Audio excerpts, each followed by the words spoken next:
A'udzubillahi minasyaitonirrajim. Bismillahirrahmanirrahim. Apa khabar sahabat semua?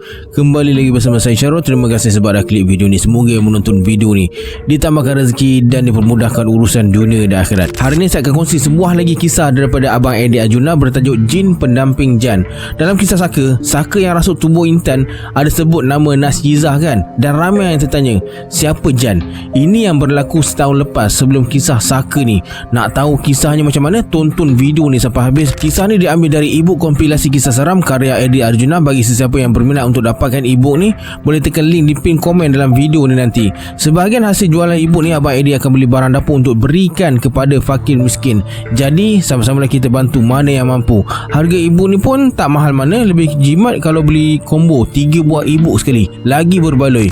Jangan lupa subscribe, like dan komen dalam video ni supaya channel ini lebih berkembang lagi dan saya akan lebih bersemangat untuk buat konten-konten yang menarik pada masa akan datang. Kepada sahabat yang dah subscribe, saya ucapkan ribuan terima kasih dan amat hargai sokongan daripada sahabat semua.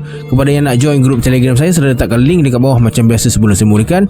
Jom kita baca selawat dulu. Sallallahu Rabbuna ala nuril mubin Ahmad al-Mustafa Sayyidil Mursalin. Sallallahu Rabbuna ala nuril mubin Ahmad al-Mustafa Sayyidil Mursalin. Sallallahu Rabbuna ala nuril mubin Ahmad al-Mustafa Sayyidil Mursalin. Tanpa buang masa lagi, jom let's jam tu. Rabak serah.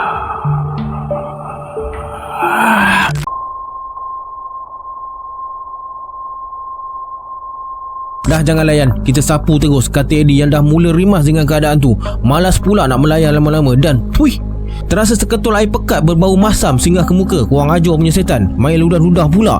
Ni yang Eddie pantau ni, kotor tau tak kotor? Keturunan kau mengacau keturunan aku dari dulu. Bila masa aku kacau, Nasyizah cicit aku. bila Intan sebut nama tu, serta-merta fikiran Eddie menerawang ke seluruh titik kehidupan silam, lantas terhenti pada titik peristiwa setahun lalu. Jan.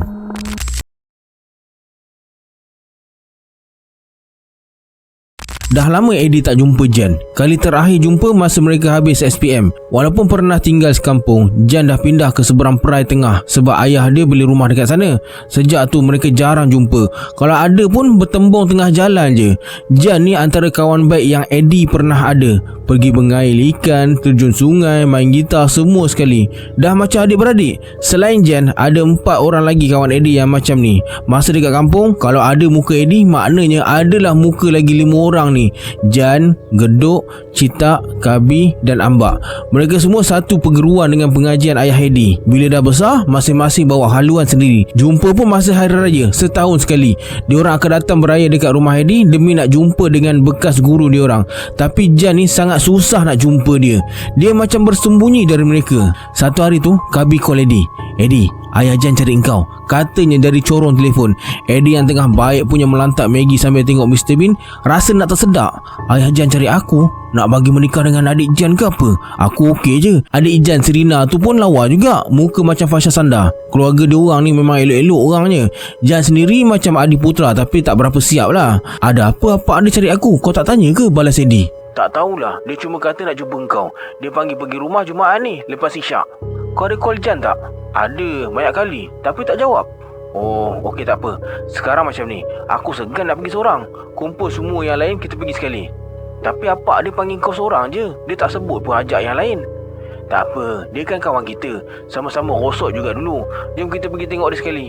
Mana tahu dia sakit ke apa. Eddie cuba yakinkan Kabi. Dia sendiri pun tak pasti dengan keputusan tu. Tapi Eddie memang segan nak pergi seorang. Takut kena ngorat dengan adik Jan tu. Lepas letak telefon Nokia 33 sekupang tu, otak Eddie laju berfikir, kenapa aku? Tapi tak dapat jawapan. Lalu Eddie capai kembali telefon baling zirafah tu dan tekan nombor Jan. 5 kali call, 5 kali tak berjawab. Busy ikut dia ni. Tak apalah, terjah je nanti.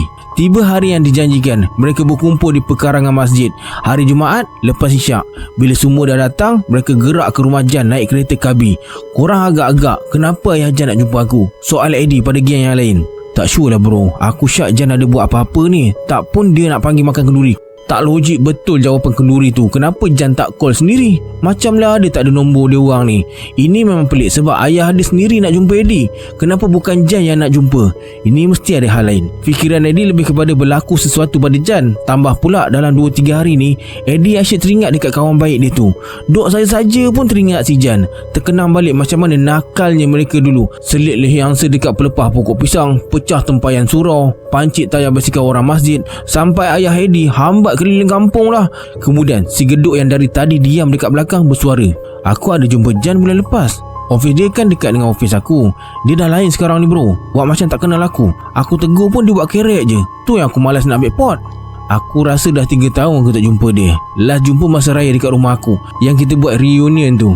Next reunion tu mana nampak muka dia lah. Sampai sekarang hilang terus. Ini lagi pelik. Setahu Eddie, Jan ni crack core orangnya. Ceria dan suka buat lawak macam Eddie juga. Betul juga kata Ambak tu. Eddie sendiri pun dah lama tak nampak Jan, tapi tak fikir apa-apa pun. Ingat dia okey je lah. Mungkin sibuk dengan kerja. Lepas setengah jam, mereka tiba di perkarangan rumah Jan. Halaman rumahnya gelap. Hanya lampu dalam rumah je yang terpasang. Eddie bagi salam. Pintu pun dibuka. "Waalaikumsalam. Ya, anak Pak Katib." Cik Iyah, Mak Jan sambut mereka dengan muka berseri-seri, macam nak sambut menantu. Pak Katib tu gelaran ayah Eddie sebab dia imam kampung dan selalu baca khutbah. Sebab tu lekat nama Pak Katib. Yang lain pun ada. Meh masuk. Pak Cik ada dalam tengah solat isyak. Duduk dulu. Makcik pergi bagi tahu dia. Eddie dekat depan sekali memandangkan dia tetamu jemputan VVIP. Jadi Eddie lah masuk dulu. Yang lain tu pelakon tambahan je. Bila melangkah masuk, pertama yang Eddie perasan ialah bau tengit, hapak, macam ada sisa sampah busuk dekat ruang tamu rumah tu. Keadaan dalam rumah nampak suram walaupun ada 2 lampu Kalimantan menyala dekat ruang tamu. Tapi tak adalah Eddie tunjuk reaksi pelik. Datang rumah orang kena jaga adab. Rumah Jan ni besar. Dah 2 kali Eddie datang sini masa dia baru pindah dulu. Ruang tamunya luas. Ada 1 set sofa kayu jati dan 1 lagi set sofa modern L design bersarung pure leather. Maksudnya dekat ruang tamu je dah ada 2 bahagian untuk tetamu duduk. Dekat tepi koridor ke dapur ada tangga pusing menuju ke tingkat atas.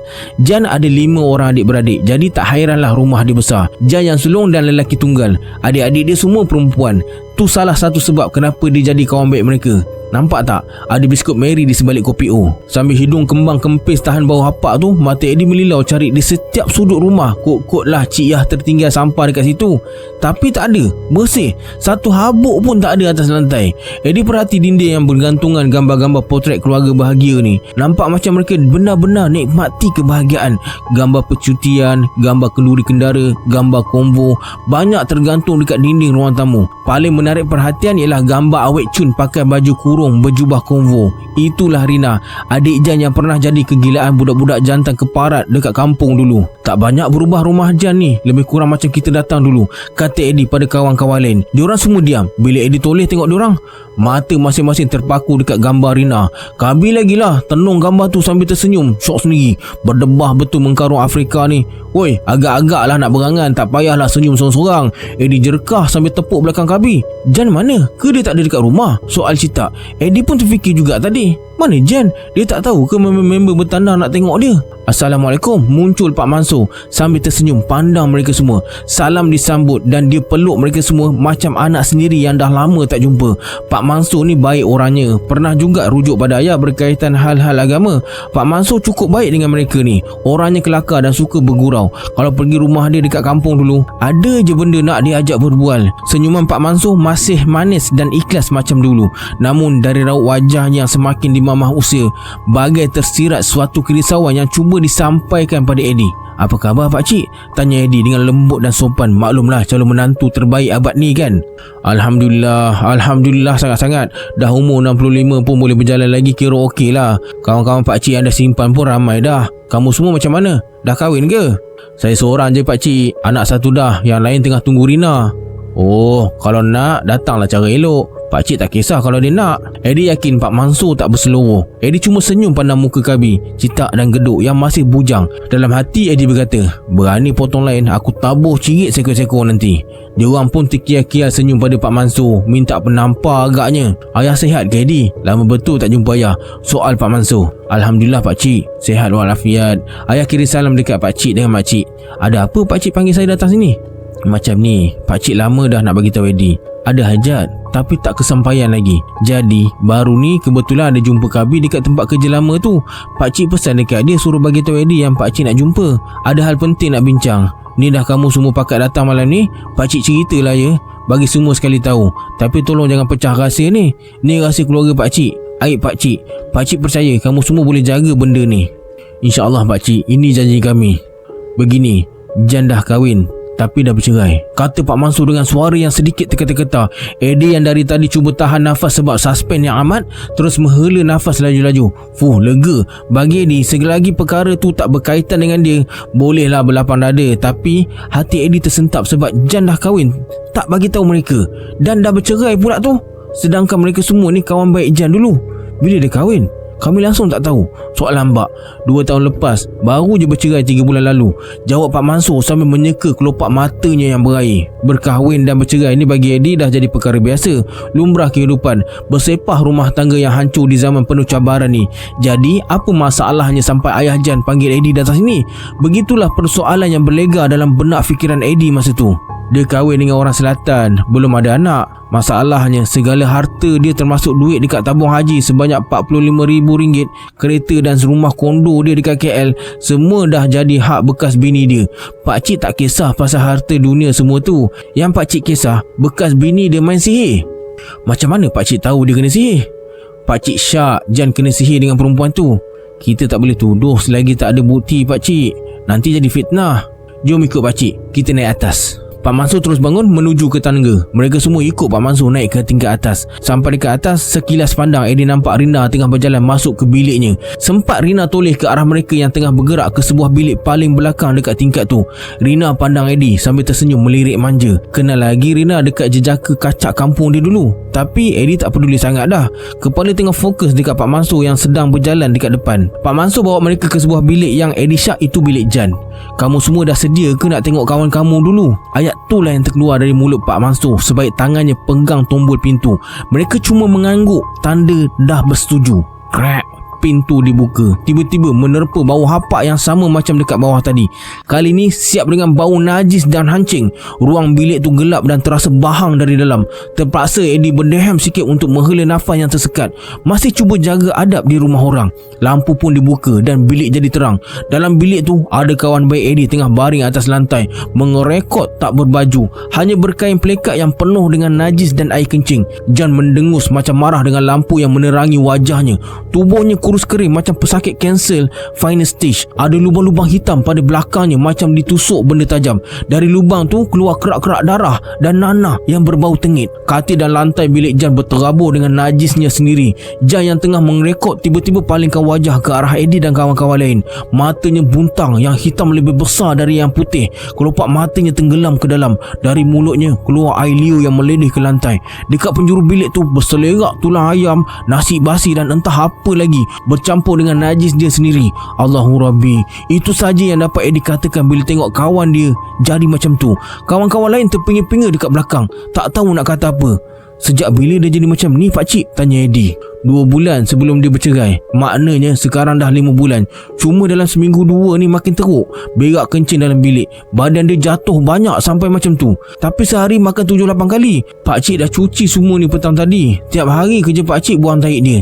Tapi lepas 2-3 jam ada lagi tahi dalam bilik ni. Mak dia pun tak larat dah nak cuci dah ni. Kesian. Eddie toleh belakang. Tengok reaksi kawan-kawan. Ada yang dah bergenang air mata. Belakang sekali ada Cik Yah tengah terseduh sedan. Sedih pula Eddie masa tu. Pakcik dah bawa pergi berubat ke? Dah, banyak tempat dah. Yang datang rumah pun ada. Tapi tak jadi. Dia elok kejap je. Selang 2-3 hari jadi balik. Pakcik teringat dekat ayah Eddie. Tapi pakcik nak Eddie tengok dulu. Kok-kok lah boleh tolong mana yang patut. Aduh, Eddie ni takat jin bodoh-bodoh macam toyol, langsui, hantu kongkom, hantu ceplos boleh lah nak try. Memang level bodoh sama macam Eddie juga.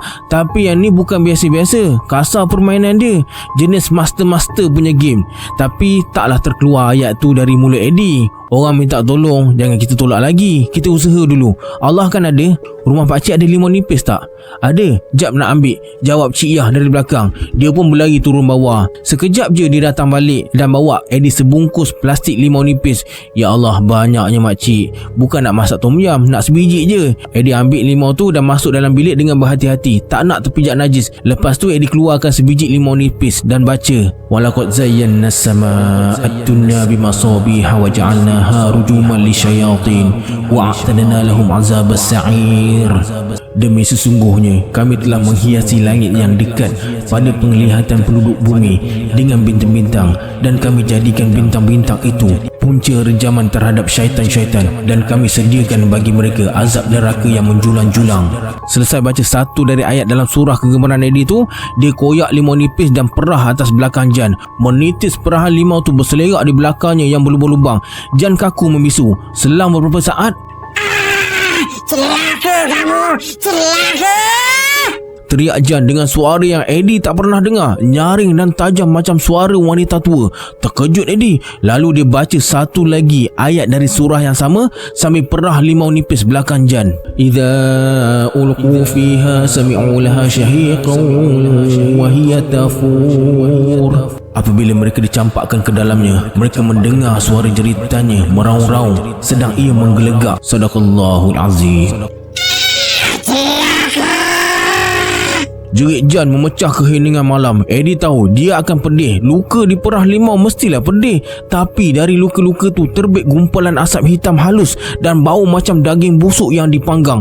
Pak Mansur yang tadi berdiri sekarang dah mencangkung nak tenangkan anaknya. Tiba-tiba kedebuk satu tendangan padu dari Jan singgah ke dada Pak Mansur. Terperosok orang tua tu ke penjuru bilik. Cepat angkat pakcik, gila dia dah datang dah ni, kata Eddie pada kawan-kawan lain. Mereka semua diam, tak bergerak. Hampir betul dah nak jadi bapa orang pun penakut lagi. Angkatlah woi, kejap lagi teruk jadinya. Diorang semua yang serba salah nak masuk bilik terus terjah dapatkan Pak Mansur yang tengah mengurut dada tu. Terus dibawa orang tua tu keluar dari bilik dan direhatkan dekat dinding luar. Cik Yah datang dapatkan suaminya yang kesakitan. Eddie masih dalam bilik berdepan dengan sesuatu yang jarang jadi lawan. Jan pula kembali mengerekot badan dan membungkam mukanya ke lantai. Macam mana nak buat ni Takkan nak main limau je sampai ke pagi. Sumpah Eddie memang dah blur masa tu sebab tersedar yang dia dah cucuk sarang terbuan. Mengaji belum habis dah nak test power. Cari pasal semua ni. Tawakal je lah. Kau siapa? Soal Eddie pada Jan. Jan diam tak bergerak. Woi, jawablah, aku tanya ni, kau siapa? Jan masih diam membungkam. Tadi celaka sangat, dia tak nak sembang pula. Macam mana nak selesai masalah kalau tak nak bercakap? Banyak tengok cerita Peramli ni. Apa hal sampai ke situ pula kan? Eddie tutup pintu bilik. Sekarang tinggal Eddie berdua je dengan Jan dalam tu. Sekali lagi aku tanya elok-elok ni, jangan main. Aku bukan boleh, dah lama tak tumbuk orang ni, kata Eddie. Kali ni dengan perahan limau yang masih tergenggam di tangan. Dengan muka masih membungkam ke lantai, Jan bersuara, Nasibah, celaka! Apa Zah? Nasibah! Lah, Eddie ingatkan dah yang Nur Faizah dah tadi. Eddie terfikir, dinosaur apa Nasizah ni? Setelah cuba cari kata dasar dalam bahasa Arab, bunyi macam nyuyus. Yelah kot, buat apa datang sini? Nak apa? Jan diam lagi. Eddie ulang lagi soalan yang sama. Dia terus diam. Bahenol betul lah, tak kuasa nak melayan. Lalu Eddie keluar dari bilik dapatkan Pak Mansur. Pakcik okey ke? Tanya Eddie sambil pegang bahu Pak Mansur. Okey, sikit je. Tapi rasa jugalah dada ni. Nasib baik sempat tepis tadi. Gaya macam ni saya kena bagi tahu ayah juga. Ayah kena buat. Saya buat kejap lagi dengan saya pun melingkup. Boleh pakcik? Ya tak apa. Bagi tahu ayah tolong datang sini. Lagi cepat lagi bagus. Lepas tu Eddie papah Pak Mansur turun bawah dan rehatkan dia dekat sofa. Macam tu lah Eddie. Dah nampak kan? Kata Pak Mansur. Ya, saya yakin yang tu kerja jin. Tapi saya belum yakin yang tu sihir bekas bini dia. Kita ubatkan dulu. Siapa yang buat kita serah pada Allah. Ilmu kita belum tahap nak tunjuk dosa orang. Yang tu kerja Tuhan. Makcik, malam ni tolong kunci pintu bilik Jan. Bagi dia makan siap-siap. Tinggal je dalam tu. Jangan masuk sampai esok pagi. Pesan dekat adik-adik dia sekali. Baik. Tapi kami bertiga je dalam rumah ni. Adik-adik dia pergi duduk rumah makcik diorang. Dah sebulan duduk sana, tak berani balik. Kalau ada apa-apa, kami pergi tengok diorang dekat kepala batas sana. Tadi saya nampak Rina dekat bilik atas, nak masuk bilik.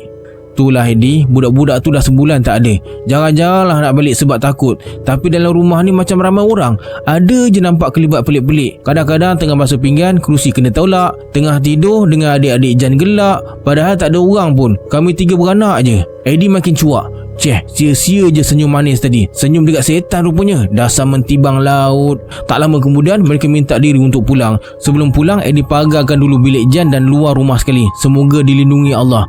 Dalam kereta, kawan-kawan semua diam. Sikit bunyi pun tak keluar.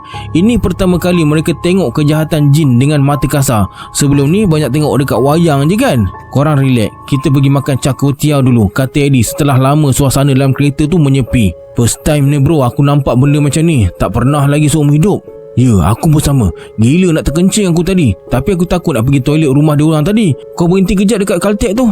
Sampai macam tu sekali dia punya takut. Kemudian yang lain pun sahut menyahut. Bermulalah acara membawang dalam kereta. Seorang kata macam tu, seorang kata macam ni. Berbagai spekulasi dikeluarkan bertalu-talu tentang kejadian yang mereka baru tengok tadi. Hilang dah rasa seram. Lepas berkena cakotiau sambil membawang, mereka pulang ke masjid. Tadi tinggal kereta dekat situ. Sampai dekat masjid, alamak, pintu pagar dah tutup. Lupa yang kawasan masjid ni akan ditutup lepas pukul 11 malam. Sekarang dah tengah malam. Tak pasal-pasal kami kena hantar mereka balik rumah masing-masing. Esok je lah datang balik ambil kereta. Lagipun mereka dah berjanji esok nak pergi dengan ayah sekali ke rumah Jan tu. Nampak tak? Kawan-kawan Eddie ni walaupun penakut tapi setia tak tinggal kawan. Eddie orang terakhir yang Kabi hantar sebab rumah Eddie dekat dengan rumah dia. Sebaik turun dari kereta, Eddie menuju ke pintu rumah. Tak semena-mena, lirikan mata Eddie bagai tertangkap sesuatu.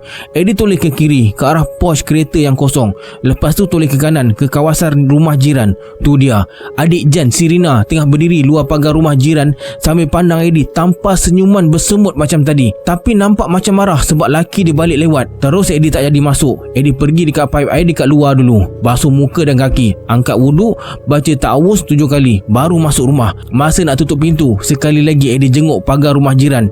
Rina dah tak ada, merajuk gamaknya. Malam tu pukul 2 pagi, lepas mandi dan solat isyak semua, Eddie terus terbongkar atas katil sambil letak tangan atas dahi mengenangkan kejadian tadi. Jan yang dah bertahun tak jumpa tiba-tiba menderita macam tu. Sebab pula rasanya, dosa apa yang Jan dah buat pada manusia sampai dihantar makhluk perosak tu jadi pendamping.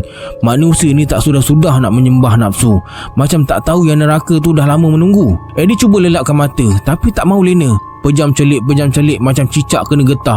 Ke kiri tak kena, ke kanan tak kena. Nasib baik esok cuti. Dah mati kutu macam tu, nak pejam pun tak boleh. Eddie bangun solat taubat. Manalah tahu kejap lagi mati, sempat jugalah bertaubat. Lalu Eddie capai sejadah dan bentangkan di tengah bilik. Allahu Akbar. Masuk je rakaat kedua, pintu bilik berbunyi. Tok tok tok tok tok. Eddie, kedengaran suara mak panggil dari luar. Risau gamaknya, hero kesayangan ni belum tidur lagi.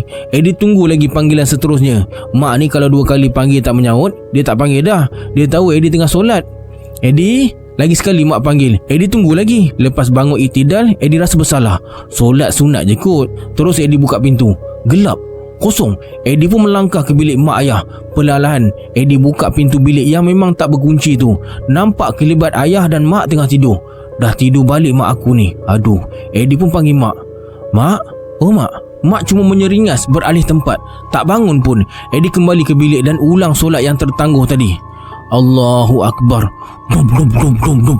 Belum sempat mula Al-Fatihah, pintu diketuk lebih kuat dari tadi. Eddie, lagi sekali suara mak terdengar jelas depan pintu bilik. Dan lagi sekali pintu tu diketuk dengan kuat. Dum dum dum dum dum dum. Eddie terus kiam menghadap kiblat sambil pasang telinga. Eddie, kenapa mak ni ada emergency ke? Terus Eddie batalkan solat dan cepat-cepat buka pintu. Kosong. Masa ni hati Eddie dah rasa tak kena. Terus Eddie ke bilik mak dan periksa lagi sekali. Mak tidur macam tadi juga. Ayah pun ada tepi mak. Dalam rumah ni hanya adik Eddie bertiga je dengan mak ayah. Kakak-kakak dengan abang-abang semua dah berkahwin dan tinggal dengan keluarga masing-masing. Adik perempuan Eddie pula tengah kerusuh dekat Pulapul. Eddie melangkah ke bilik adik untuk buat spot check dengan bulu tengkuk dah meremang bagai nak gila. Bukan takut tapi geram. Bilik adik pun kosong. Okey fine. Eddie kembali ke bilik dan duduk atas katil kejap, tunggu tindakan seterusnya dari orang dekat luar tu. Tak ada apa-apa, hening dan sunyi. Sekali lagi Eddie kiam solat taubat dan kali ini berjaya habiskan solat. Dah selesai, Eddie pun tutup lampu dan baring atas katil. Sedar tak sedar, Eddie terlena. Tapi tak lama, Eddie terjaga semula bila dia terhidu bau najis yang amat kuat, macam tidur tepi jamban. Ish, Takkan aku terberak dalam seluar kot. Lah jadi macam tu masa Eddie takut nak pergi berak lepas kena sakat jelmaan api asai berpuluh tahun dulu. Eddie terus bangun tengok jam meja yang terletak di hujung kepala. Pukul 3.30 pagi dah. Ya Allah, pukul berapa nak boleh lena ni? Bawa apa pula ni? Eddie pun rebahkan badan semula ke tilam. Elok je nak landing, Eddie ternampak sesuatu tengah bergerak dekat penjuru bilik. Eddie teliti benda tu betul-betul. Kain baju ke apa ni Tu hoyong-hayang ke depan ke belakang. Beberapa saat kemudian baru Eddie nampak dengan jelas sebatang tubuh manusia tengah duduk bersila menghadap penjuru bilik sebelah pintu tu. Gaya macam orang tengah beratip, tapi yang keluar dari mulutnya cuma bunyi nafas yang cukup kuat macam kepenatan. Saat tu Eddie dapat tangkap apa yang dia tengah hadap sekarang. Sampai ke rumah dia ikutnya. Dasar mentibang tak tahu malu. Weh, buat apa dekat situ? Pergi balik tidur, kata Eddie pada mentibang yang masih galak beratip tu. Lalu benda tu palingkan muka ke tepi. Dari tepi Eddie nampak muka dia dalam gelap. Jan, itu Jan. Belakangnya berlubang-lubang sama macam Eddie tengok tadi. Dia cuma toleh ke kiri dan ekor matanya macam nak melirik tengok Eddie. Celaka kamu. Celaka. Skrip yang sama Jan bagi masa Eddie dekat rumah dia tadi. Diulangnya ayat celaka tu berulang kali sampai Eddie naik bosan. Takat tu je maki. Kau tak dengar lagi aku punya maki Amun? Tayar basikal mengkawang, penguin basik, kepala toya semua keluar. Eddie bagi muka dimah dulu. Hamjadah, aku nak tidur lah. Eddie terus bangun buka lampu. Bilik kosong. Bau tengik najis pun hilang. Eddie biarkan lampu bilik terpasang dan sambung tidur. Tidur yang sebenar-benarnya tidur. Hinggalah mak kejutkan Eddie lepas subuh. Eddie, bangun subuh. Tu baru betul suara mak. Terbuntang mata Eddie dengan suara mak. Tak payah 2 kali panggil. Mak punya suara cukup sekali je panggil. Eddie akan terpacak macam askar nak pergi perang. Lepas selesai solat subuh, yang confirm dah terlewat sebab tak tidur nyenyak semalam, Eddie pun duduk dekat meja makan dengan mak. Mak baru sudah siapkan nasi goreng cincai, kegemaran Eddie. Begitulah mak. Dia tahu je apa yang anak dia teringin nak makan pagi tu. Duduklah Eddie dengan mak borak-borak macam biasa. Ayah masih dekat masjid lagi. Pergi mana semalam? Lewatnya balik, tanya mak sambil kunyah nasi goreng. Pergi tengok Jan mak. Semalam dah bagi tahu ayah. Jan mana? Jan kawan Eddie tu, anak Cik Iyah yang pindah duk BM tu. Oh, Jan. Lama tak nampak dia. Dah kahwin ke? Dah kahwin mak. Habis tu kita tu bila nak kahwin? Nak tunggu repot dulu. Orang muda-muda ni kena kahwin awal. Nanti dah tua, anak pun dah besar dah. Tak payah nak risau. Mak dulu kahwin dengan ayah umur 16 tahun. Orang sekarang ni dan Eddie kena tembak. Dia hanya angguk-angguk, geling-geling macam itik tengah telan nasi. Terima je lah. Dari luar terdengar bunyi salam. Assalamualaikum. Ayah dah balik sebaik pinggan Eddie dah licin. Terus ayah ke dapur dan duduk tepi Eddie. Eddie yang tadi nak bangun basuh pinggan terus duduk semula. Adab yang diajar ayah. Kalau orang tua nak duduk tepi, kita jangan bangun dulu. Tunggu orang tua tu duduk dulu. Lepas dia duduk baru kita bangun. Itulah yang Eddie buat. Eddie bawa balik siapa semalam? Mana kereta? Terpancung soalan tu dari mulut ayah. Aduh, ayah dapat hidu apa yang jadi dekat Eddie semalam. Tak ada siapa ayah. Kita tak jemput, dia nak ikut. Kereta tinggal dekat masjid. Pagar kunci pula, dah lambat semalam. Ada apa pergi rumah Jan semalam? Sihat ke dia orang? Eddie diam sambil renung pinggan kosong. Tak apa, mak dah dengar sama, kata mak.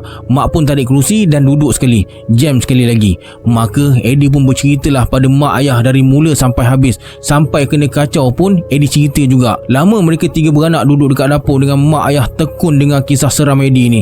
Sesekali ayah mengetuk-ngetuk meja dengan jarinya macam bilang sesuatu. Anak kena pergi tengok juga ni. Kita duduk rumah sorang-sorang tak apa ke? Tanya ayah pada mak. Begitulah mak ayah bahasakan diri mereka sejak mereka bersama hingga ke akhir ayat. Ana maksudnya saya, kita maksudnya kamu. Pergi dah tengok, kesian diorang. Ana tak apa, boleh lipat baju, masak lauk, tapi jangan balik malam, kata mak. Mak redha je kalau ayah keluar untuk hal-hal macam tu. Kalau ayah tak tanya pun mak okey je. Tapi sebagai tanda hormat dan sayang, tiap kali nak ke mana tanpa mak, ayah akan tanya mak dulu, boleh ke tak boleh. Begitulah kasih sayang 2 insan yang Eddie jadikan idola ni. Ayah pandang Eddie. Habis tu kita nak pergi macam mana ni? Kereta tak ada. Nak kayuh basikal pergi BM? Tak kot, kejap lagi Kabir datang. Diorang pun nak pergi sekali. Semua tunggu dekat masjid. Jomlah siap-siap sementara awal ni. Suruh Kabir datang ambil sekarang ni. Terus Eddie call Kabi. Dia dah on the way rupanya. Semangat nak tengok Jan kena rasuk. Tiba di masjid, semua geng semalam dah siap menunggu. Diorang pun pakat serbu kereta salam dengan ayah, Tok Guru yang disayangi. Dekat Eddie, diorang buat tak tahu je, cengkerik betul. Mereka pun bergerak ke rumah Jan. Ayah, Eddie dan Geduk naik kereta Eddie. Ambak dan Citak naik kereta Kabi. Matahari dah naik segala. Tandanya waktu duha dah masuk. Mereka sampai rumah Jan pukul 9 pagi. Salam diberi. Pak Mansur sambut salam ayah dan berpelukkanlah dua insan tu sebab dah terlalu lama tak jumpa. Abang sihat ke? Masya Allah, rindunya, kata Pak Mansur dengan air mata yang berlinangan. Beza umur ayah dengan Pak Mansur agak jauh. Ayah umur 77 tahun, tua 12 tahun daripada Pak Mansur. Sebab tu dia panggil abang. Alhamdulillah, Tuhan bagi umur lagi, tu yang boleh jumpa ni, balas ayah sambil tepuk-tepuk bahu Pak Mansur. Kemudian mereka dijemput duduk. Tak apa, duduk semua, kita bincang, kata ayah pada mereka yang masih terpacak tepi sofa macam budak nerd. Begitulah cara mereka hormat guru. Guru tak suruh duduk, jangan nak duduk. Bukan dia marah kalau nak duduk, tapi adab berdepan dengan guru. Lagi satu, jangan sesekali melunjuk kaki bila berdepan dengan guru. Dan jangan duduk membelakangi guru walaupun kita duduk di sebalik tirai. Kalau bersila panggung lagilah pantang besar, nanti ilmu tak berkat. Maka duduklah mereka berkepit kaki atas sofa tu. Sekali pandang macam ponen pula. Kaki tegak, kepit rapat-rapat, tangan atas peha. Macam ni bang. Pak Mansur mula ceritakan satu persatu dari mula kisah Jan kahwin hingga kejadian semalam. Mana yang Eddie tak tahu lagi, semua Pak Mansur ceritakan. Tengang-nganga mereka dengar cerita Pak Mansur tu. Kisahnya, Jan ni bertemu dengan gadis pilihan hatinya secara tak sengaja masa outstation dekat Johor. Gadis tu kerja satu syarikat dengan Jan, cawangan Batu Pahat, asal dari Sarawak. Namanya Erika Jenah. Keluarga Ika berhijrah ke Johor sejak Ika kecil lagi. Ayah Ika keturunan Iban dah meninggal masa umur Ika 12 tahun. Jadi tinggallah mereka tiga beradik duduk dengan mak mereka yang kerja sebagai tukang cuci. Hidup mereka susah, kais pagi makan petang, hinggalah mak mereka pula meninggal dunia. Tinggallah mereka tiga beradik dekat rumah anak yatim piatu. Satu masa tu ada sebuah keluarga ambil mereka sebagai anak angkat. Tapi Ika tak suka keluarga tu. Dia memberontak dan lari tinggalkan adik dia yang lagi dua orang tu. Terus mereka terputus hubungan sampai sekarang. Jadi selama Ika lari dari rumah keluarga angkat tu, tak ada siapa yang tahu dia tinggal dengan siapa, bersekolah dekat mana, sambung belajar dekat mana, kerja apa. Siapa pun tak tahu. Pendek kata, Ika memang tak ada rekod lengkap tentang pendidikan. Yang tahu dia kerja sebagai kerani di syarikat tu. Datang kerja pun guna public transport. Dari situlah Ika kenal dengan Jan yang kebetulan pergi kursus dekat cawangan sana. Bila dah jumpa, cinta pun berbutik lah. Lepas setahun kenal, mereka pun menikah. Menikah pun guna wali hakim je sebab Ika tak ada wali. Majlis pun cuma buat majlis nikah je, tak ada resepsi sebab itu permintaan Ika. Kenduri kecil-kecilan je. Sedih katanya sebab dia tak ada keluarga. Jadi keluarga Jan turutkan je lah, asalkan dah sah menikah. Tentang Jan pula, ayah dia Pak Mansur ni banyak harta, bendang bergelong-gelong. Sebagai anak sulung, lelaki tunggal pula dalam keluarga tu, banyak harta dapat dekat Jan. Yang selebihnya dapat dekat adik-adik perempuan dia lah. Penjaga amanahnya Jan. Pak Mansur dah waris siap-siap walaupun masih hidup. Dengan duit tu lah Jan guna buat pelaburan, beli sebuah kondo dekat KL. Kondo tu dia tak duduk pun, bagi sewa dekat orang sebulan 2,000. Tapi Jan ni bukan jenis yang bermewah-mewah. Dia berjimat cermat. Tu pasal dalam tabung haji dia melimpah duit, boleh repeat pergi haji 5-6 kali. Lepas menikah, Jan bawa balik bini dia ke Penang. Dah kawan tu pun sebatang kara dekat sana kan. Bini dia minta tukar cawangan sini tapi tak dapat sebab tak ada kekosongan. Dengan hati keringnya, bini dia berhenti kerja dekat cawangan sana dan terus jadi suri rumah sepenuh masa. Tapi mereka tak duduk asing, tinggal sekali dengan Pak Mansur dan Cik Yah. Adik-adik Jan ada yang ke asrama. Si Rina tu pun dah bekerja. Tak adalah Pak Mansur dengan Cik Yah rasa sunyi. Bila dah duduk situ, bini Jan ni jadi kamcing dengan Rina. Apa-apa pun Rina. Masak untuk Rina, beli kain baju dekat Rina, keluar shopping dengan Rina. Jan pun tak kata apalah, biasalah kan, ipar dengan adik. Tapi Cik Yah rasa pelik sebab sampai ke tahap kain baju Rina pun bini Jan tolong basuhkan. Kain baju adik-adik lain dengan mertua dia sendiri tak ada pula dia bersungguh macam tu. Dan bila Rina balik kerja je, terus Ika sambut depan pintu macam sambut laki dia sendiri. Laki dia balik pun tak beria macam tu. Tu yang Cik Yah pelik. Pak Mansur macam biasalah, bukan ambil pot sangat. Ada satu masa tu Ika tak nak langsung berenggang dengan Rina ni. Tidur pun nak sekali sampai tinggal laki dia tu kontak-kanting sorang-sorang dalam bilik. Cik Yah jadi bengang dan bagi tahu Jan supaya tegur bini dia tu. Bukan salah rapat dengan Rina, tapi jangan abaikan suami sendiri. Sampailah keadaan jadi teruk bila Ika tak nak makan langsung dengan Jan, tak nak basuh baju dan layan Jan. Dengan ayah dan mak mertua pun buat layan tak layan je. Semuanya Rina. Sayang betul dia dekat Rina. Suatu hari tu Cik Yah tegurlah Rina supaya janganlah rapat sangat dengan ipar dia tu sampai abang sendiri terabai. Bagi renggang sikit. Rina jawab, entahlah mak, rasa macam sayang sangat dekat Kak Ika tu. Dia baik sangat dengan Rina, macam kakak kandung dah. Bukan Rina minta, tapi dia yang buat macam tu. Cik Yah pun tak mampu nak kata apa dah. Lepas setahun lebih Jan dengan Ika duduk dalam rumah tu, keadaan jadi makin teruk. Tiap-tiap hari mereka bergaduh, bertekak bertempik bila jumpa. Pak Mansur dengan Cik Yah jenuh bersabar dan bagi nasihat, tapi tak jalan juga. Kau kata aku kata kau. Jan kata bini dia nusyus, bini dia kata Jan curang, tapi segala duit simpanan Jan dia bagi juga dekat bini dia. Siap beli kereta baru bagai. Kondo dekat KL pun tukar nama bini dia. Jan tak nampak pun bini dia bermewah-mewah. Duit yang dia bagi semua bini dia simpan elok-elok. Tak nampak pula handbag baru, tak nampak kasut berlayar-layar dalam almari tu. Kalau pergi shopping pun dia beli untuk Rina je. Satu hari tu Jan periksa wang simpanan dia, licin, clear. Duit yang dia bagi selama ni dekat Ika tinggal habuk je. Naik pening kepala Jan. Bila tanya Ika, dia kata banyak sedekah dekat orang susah, lepas tu beli barang sikit-sikit. Padahal haram tak nampak apa pun yang dia beli. Mula dari situ Jan mula syak bini dia ada anak ikan, membela budak jantan lain demi melampiaskan nafsu. Walaupun tak ada bukti kukuh, Jan terus menerus tuduh bini dia macam tu. Kemuncaknya Jan jatuh sakit, hilang selera makan, badan jadi kurus kering. Pergi hospital pun doktor tak tahu nak komen apa dah. Di sinilah Cik Yah dan Pak Mansur mula syak yang Jan kena sihir. Lepas dia selongkar satu rumah, Pak Mansur jumpa satu bungkusan kuning berisi tanah, jarum, rambut dan patung Buddha terselit bawah tilam dalam bilik Jan. Tanpa banyak soal, bungkusan tu dia tunjuk pada Jan dan dengan yakin mereka kata ini kerja Ika. Maka terlafazlah cerai talak satu dari mulut Jan. Ika balik rumah dengan Rina, nampak berlonggok kain baju dia depan rumah. Jan dah punggah keluar semua. Ika yang terkejut dengan keadaan tu terus minta Rina hantarkan dia ke Penang. Puas Rina pujuk Ika supaya tidur rumah dulu malam tu. Esok cerita lain, tapi Ika dah mengajuk nak keluar malam tu juga. Jadi Rina pun terpaksa aku. Dia sendiri yang hantarkan kakak iparnya tu ke Penang. Katanya nak naik bas pulang ke Johor. Sejak hari tu mereka tak nampak muka Ika lagi. Tak ada khabar berita langsung. Dengan Rina pun Ika putuskan hubungan. Dah 5 bulan Ika menghilang. Dalam fikiran mereka Jan akan berangsur pulih, tapi tak. Jadi bertambah teruk adalah merancau seorang diri, makan cicak, makan lipas, berak merata. Bermula bulan lepas Jan diberhentikan kerja sebab prestasinya teruk, ditambah sakitnya yang makin menjadi. Company terpaksa bagi surat berhenti. Terperaplah Jan dekat rumah sampailah ke hari ni. Dalam masa yang sama, ketenangan dalam rumah tu bertukar jadi seram. Hampir setiap malam ada saja kejadian pelik berlaku. Pinggan mangkuk berbunyi sendiri tengah malam. Bila tengok tak ada orang pun dekat dapur. Kadang-kadang dengar orang mandi dan membasuh dalam tandas. Bila tengok kosong. Satu hari tu, adik Jan yang paling kecil nampak seekor makhluk berwajah buruk tergantung dekat pintu bilik Jan. Mencicik dia lari turun bawah. Ada juga satu masa dia nampak kakak dia, si Rina, bancuh air dekat dapur. Padahal kawan tu pergi kerja. Banyak lagi lah yang jadi sampai Eddie pun tak larat nak menaip dekat sini dah. Letih, panjang berjela-jela. Jadi begitulah lebih kurang yang Eddie faham tentang apa yang jadi dalam rumah tangga Jan. Tu pun sempat Eddie menguap 2-3 kali. Punyalah lama Pak Mansur dan Cik Yah bercerita. Ayah dengar dengan tenang je. Kami yakin bang, ini kerja Ika.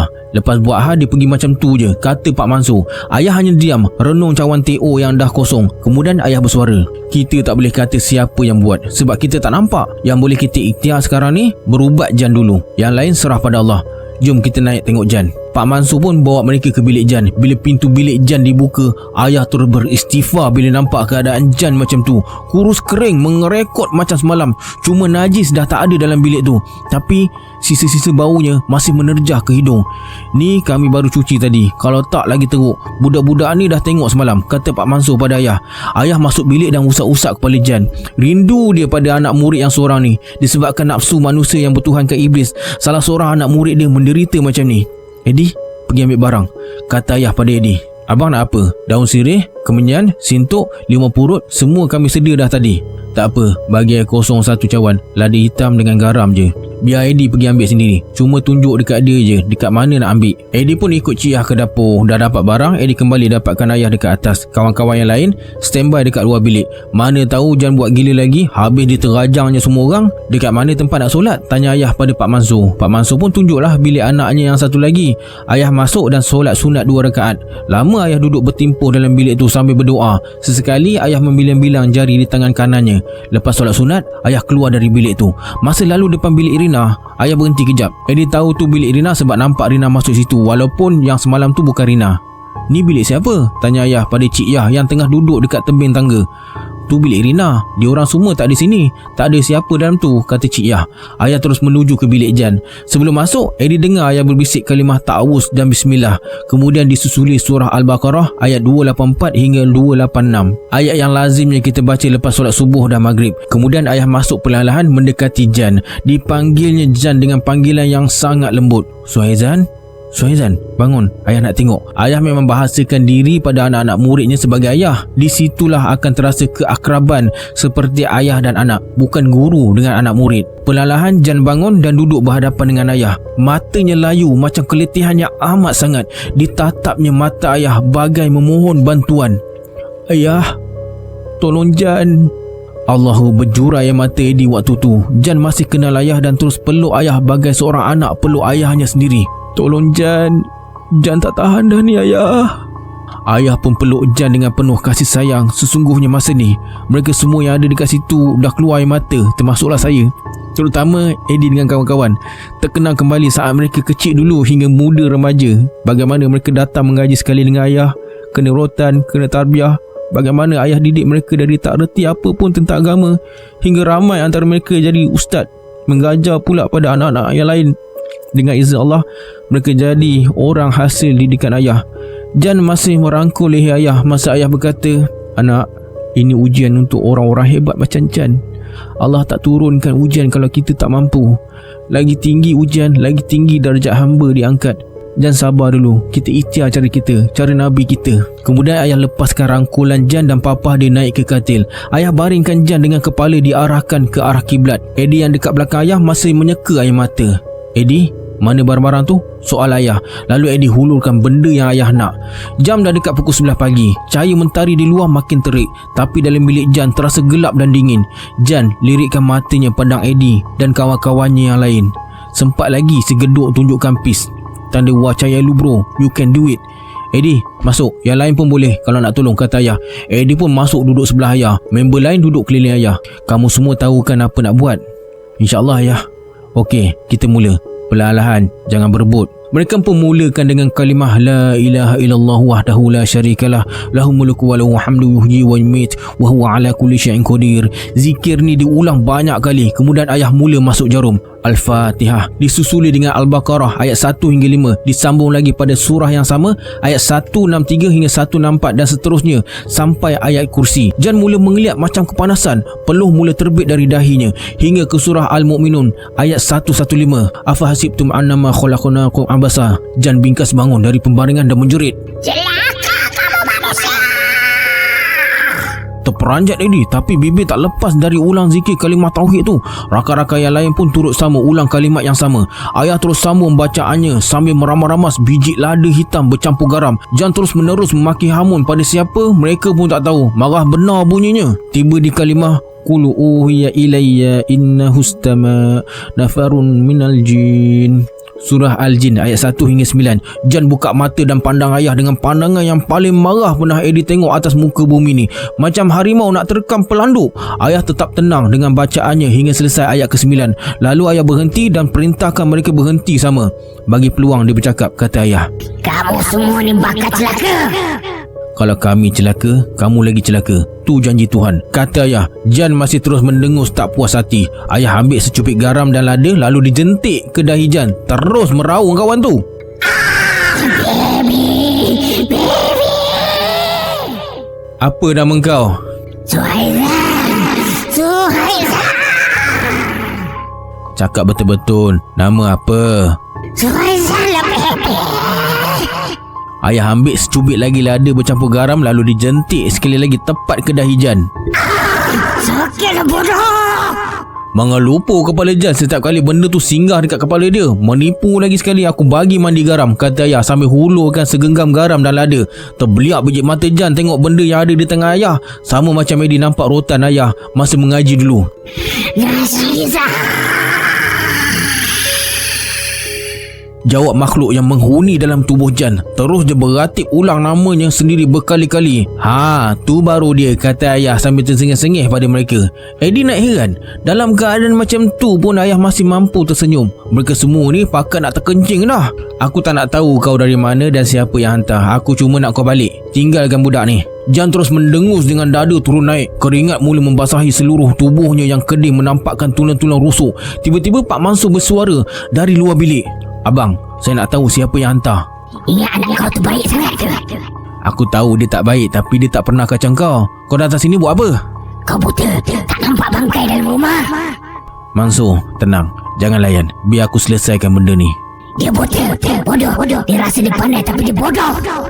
Diam, kau pun bukan cerdik sangat. Balik sekarang juga. Jangan datang lagi. Kalau tak, aku himbau dengan benda ni. Bismillah. A'udzu bi'izzatillahi wa qudratihi min syarri ma ajidu wa uhaziru. Kalimah tu diulang 7 kali. Lengkap 7 pusingan, ayah terus bertakbir. Allahu Akbar. Segenggam garam dan lada dilempar ke tubuh Jan. Mengelupur kawan tu macam ikan terjebak ke darat.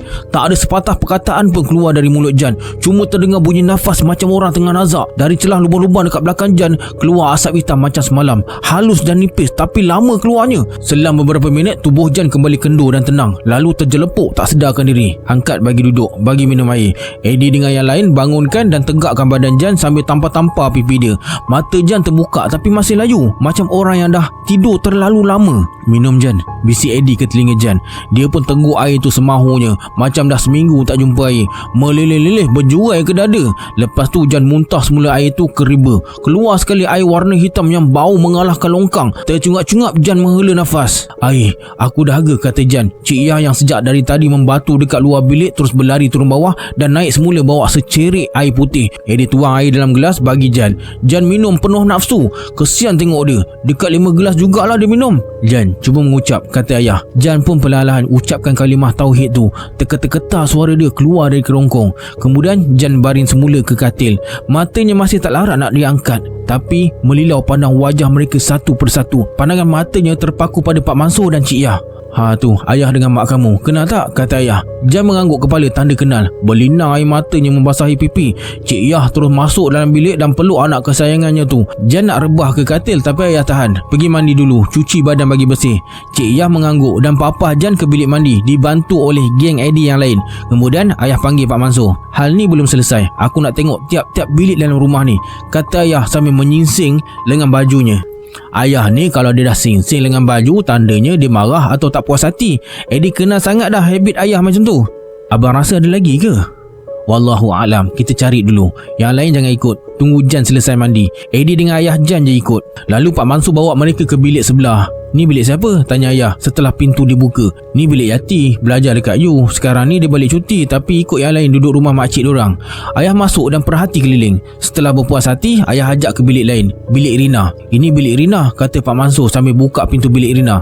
Ayah berdiri depan pintu bilik, tercegat dekat situ. Tak ikut Pak Mansur masuk ke dalam. Bilik Mansur dengan 2 anak lagi dekat mana? Dekat bawah. Yana dengan Sarah yang kecil sekali itu share bilik sebelah bilik kami. Rina kerja dekat mana sekarang ni? Dekat Penang. Dia pun ikut duduk dengan makcik diorang. Tapi dia paling kerap balik. Selang 2-3 hari balik ambil barang-barang dia. Kadang-kadang tidur juga sini. Tapi ni dah seminggu tak balik. Sibuk katanya. Lalu ayah masuk bilik Rina. Eddie ikut dari belakang. Macam biasa, kalau jadi apa-apa ayah kena dulu. Pandai kan? Ayah perhati keliling bilik sambil mulut terkumat-kamit baca sesuatu. Ambil air sikit, guna cedok. Ambil dalam tandas pun tak apa, kata ayah pada Eddie. Eddie pun masuk toilet cari cebok. Tak ada. Toilet tu ada shower je, tak ada kolah. Tapi ada cawan plastik dekat tempat letak burus gigi tu. Eddie guna cawan tu, isikan air dan bagi dekat ayah. Bismillahirrahmanirrahim. Ayah bacakan sesuatu pada air tu yang tak dapat telinga Eddie tangkap. Lalu ayah undur ke pintu dan tuang air tu atas lantai, betul-betul tengah pintu. Air tu pun berlopak di lantai dan pegun, macam tak ada apa-apa berlaku. Selang beberapa minit, air tu bergerak ke depan macam ada laluan kecil yang bawa air tu ke satu arah. Air tu bergerak bagi ditiup angin. Magic ni. First time Eddie tengok ayah buat macam tu. air tu terus bergerak menetasi kapet. Boleh nampak kesan air tu lalu bawah kapet yang terbentang dalam bilik Rina. Tercengang-cengang Eddie dengan Pak Mansur tengok aksi silap mata tu.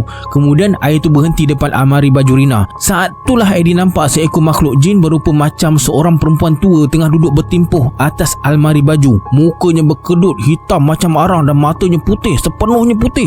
Rambutnya putih beruban dan tak terurus. Perempuan tu pakai baju kurung kedah yang lusuh dan berdaki. Terus meremang bulu roma Eddie. Makhluk tu pandang ayah dengan muka marah tapi tak kata apa.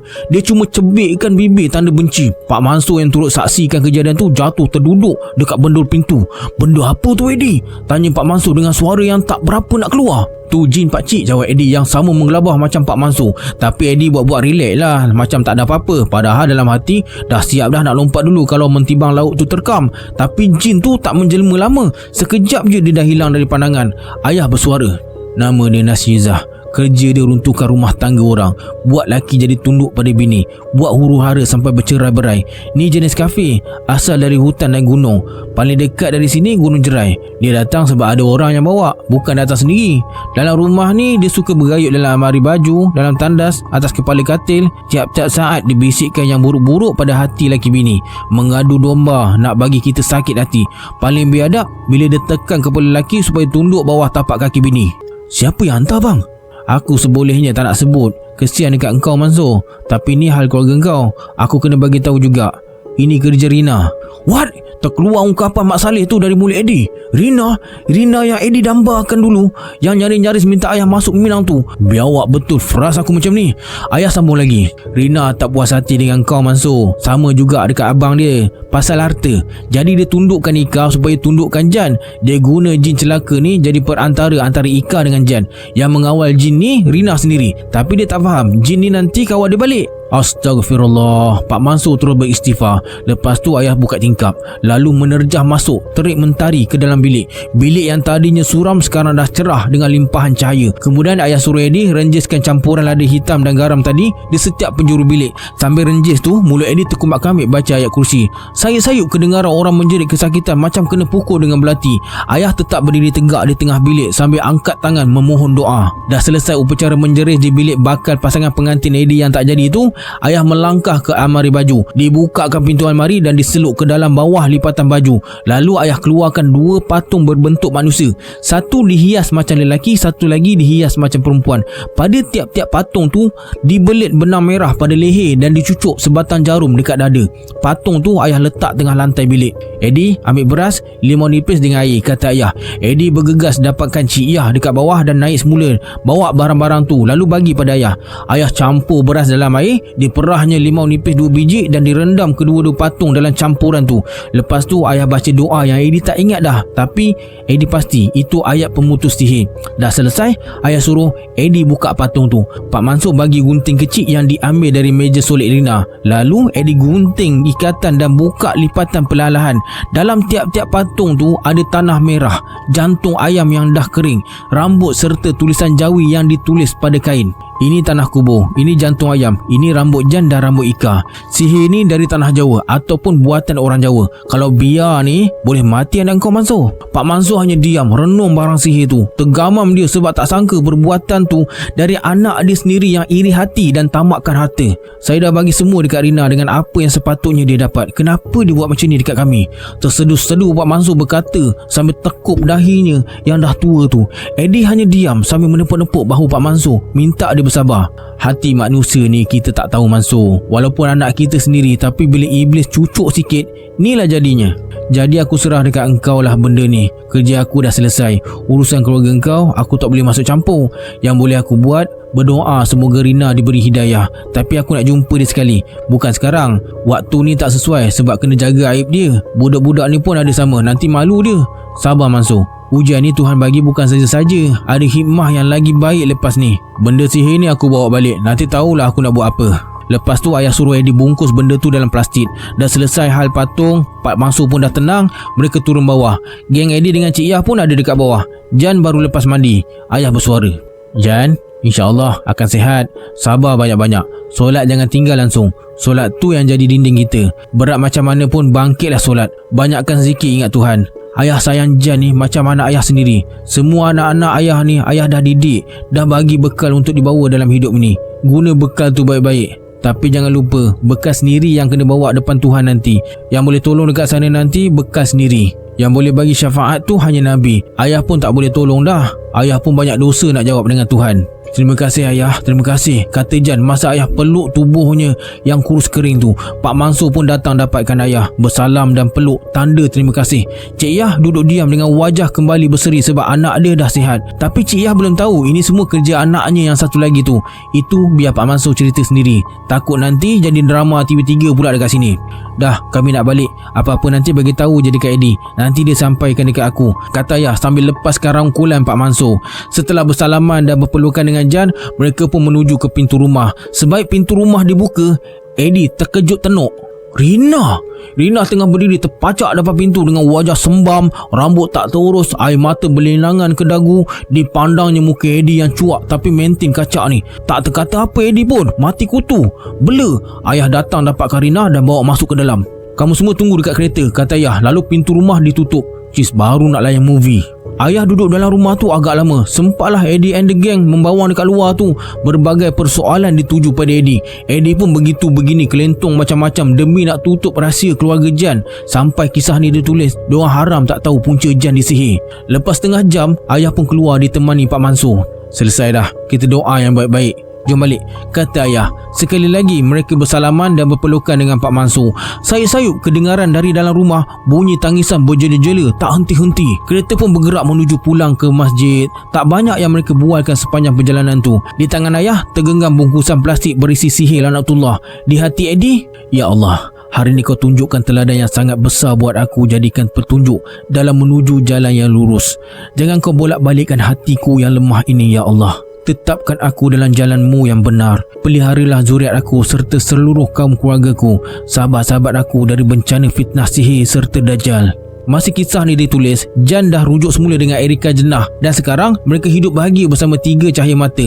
Dengan kata Ika dah jumpa semula dengan adik-adik dia yang sekian lama terpisah tu. Pak Mansur dah meninggal dunia 4 tahun lepas. Cik Yah masih sihat walafiat, cuma dah terlalu tua. Rina, Eddie tak tahu dan tak nak ambil tahu. Eddie sendiri dah ada keluarga dengan 5 orang anak yang comel-comel macam pak dengan mak mereka juga.